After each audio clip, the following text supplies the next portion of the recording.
Hi. So here we are, the last paper, the proposal argument essay, which sometimes I refer to as the policy, partly because we already have talked about proposals as little short things, right? So this is a kind of a distinction. The policy argument is to be a minimum of 2,500 words, in which you present and support an argument of proposal as defined in Everything's an Argument, Chapter 12. So I really encourage everyone to read Chapter 12 as soon as you can, okay? The policy argument or proposal argument, see, there I go, is where you suggest a change in law, practice, or policy, regulations, what have you, okay? It is an argument where you say something should be done, but this something that should be done needs to be something specific and concrete. I don't want to see any arguments that say parents should spend more time with their children or people should be more polite on the freeways. Those kinds of arguments, what I call feel-good arguments, are not doable because there's no law or regulation that you can use to make that happen. Simple as that. Your essay must cite a minimum of 10 outside sources. So we keep on bumping it up, right? 8 of which originate in print or have print analogs. So they are, again, books, magazines, journals, newspapers, government reports. You can get them online or you can have them in paper form. It doesn't matter. At least 6 of your sources should be scholarly sources. That means things like dissertations, academic journal articles, or university press books. These sources must be presented in correct MLA fashion with both parenthetical and text documentation on the works cited page. Dictionaries, encyclopedias, and other general reference works do not count as sources. Now, they may be used, okay, they may be used, but they don't count towards meeting those requirements.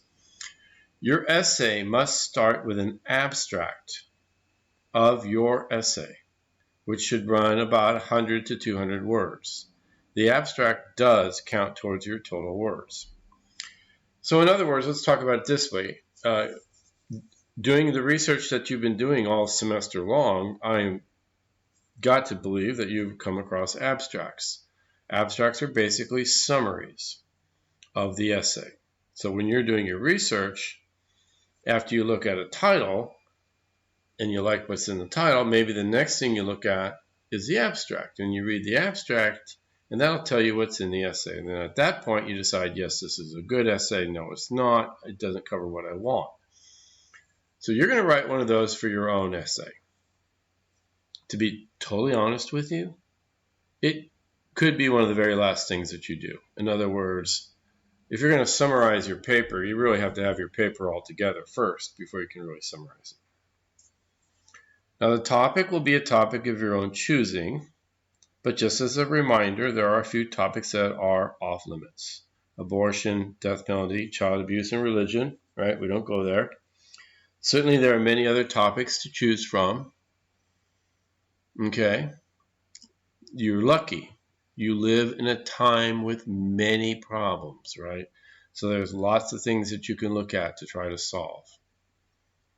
Now, when we write this essay, the essay is going to be divided into 3 major sections. Problems, solution, and benefits, as discussed in the sample proposal policy essay video. You can't do this paper without watching that video. It's as simple as that. You need to watch the sample essay video because I walk through that essay and I talk about how the essay is constructed. Okay, we're going to have a problem section.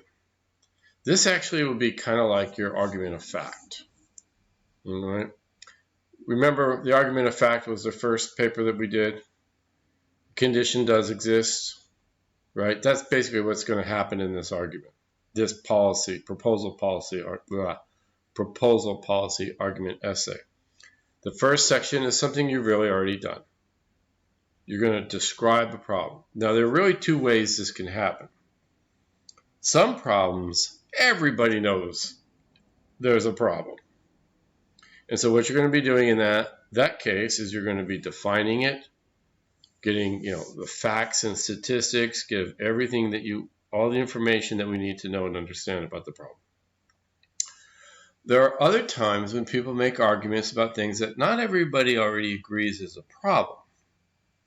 So part of what happens in the section when you do that is you're trying to convey to the reader the existence of this problem as well as just simply defining it. You got to really show that something is indeed a problem. The second section of your essay is the solution section. Solutions are concrete, doable, feasible, realistic, affordable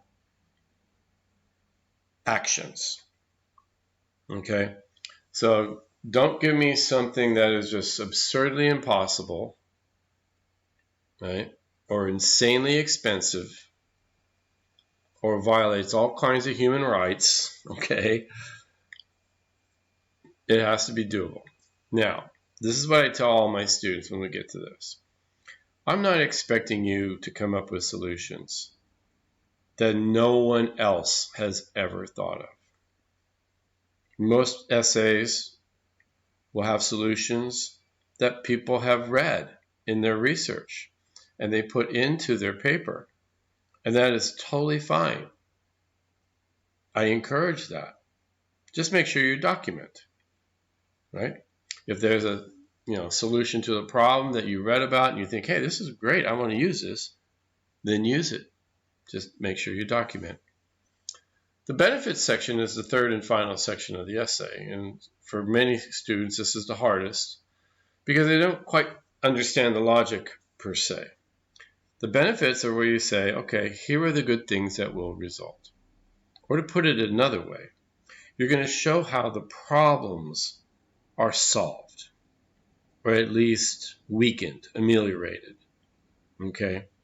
So if you have a problem in the problem section, you're going to talk about that same thing in the benefits section, and you're going to show why it's going to be taken care of by the solution. The mistake a lot of people make is to think the solution is automatic and they don't have to do benefits or they don't do much. That's a grade killer, by the way, just warning you. Now you're to submit a proposal to me on Canvas by Monday, May the 13th, 11:59 p.m. The proposal should be written as described in Chapter 12, page 306. We will again use the Tolman model, so include claim, reasons, warrants. In addition to what is described there, I want you to include 5 sources, in other words, half of the total that you're going to need ultimately, in an annotated bibliography, which means including an MLA entry and a paragraph of description and evaluation of each source. Now check out the sample proposal in the definition module if you forgot how to set this up. I did one in the fact and I did one in definition, but I'm not doing one. I didn't do one in causation and I'm not doing one in the proposal policy either. Okay, the definition module, that has a sample you can follow. I will be creating work groups just like we've done in the previous papers, to which you will submit a rough draft by Wednesday, May the 22nd, 11:59 p.m. for peer editing within the group. This draft should be as full and complete as possible, meeting all minimum standards required for the assignment. The more work you put into the draft, the better your final draft will be. Based on previous experience, I can tell you that the difference in the grades of essays that have been peer edited and those that have not is striking. Be sure to consult the out-of-class essay guidelines, right? We have that handout on Canvas and the MLA handout, as well as other sources that we have, so you avoid errors in presentation and style. The peer editing is to be done by Thursday, May 23rd. That, of course, is a big change. There's only one day. In the past, you've had 2-day turnarounds on the peer edits. Now you only have 1 day. Why? Because we're jamming right up to the very end of the semester.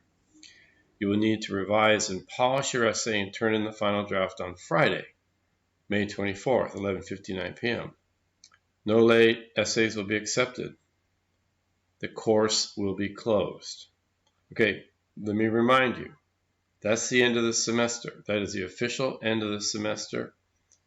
So you cannot be late in submitting your final paper. Just to review, the minimum requirements this time around, at least 2,500 words. Good news is that does include the abstract as well as the composition. Of course, it does not include the works cited or works consulted or tables or figures. It would include notes, however, if you have notes. That would also be acceptable. You need at least 10 sources cited in the paper.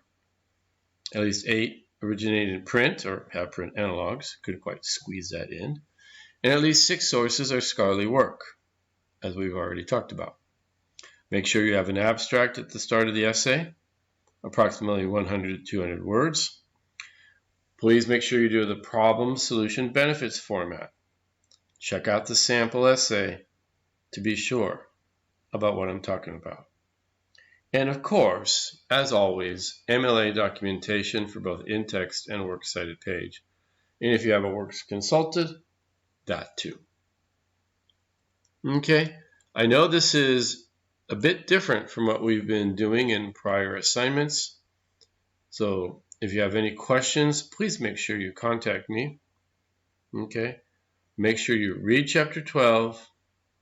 Make sure that you look at the video that goes with the sample paper. Don't just look at the sample paper. Look at the video too. Watch the video because I'll give you lots of good stuff there. Okay?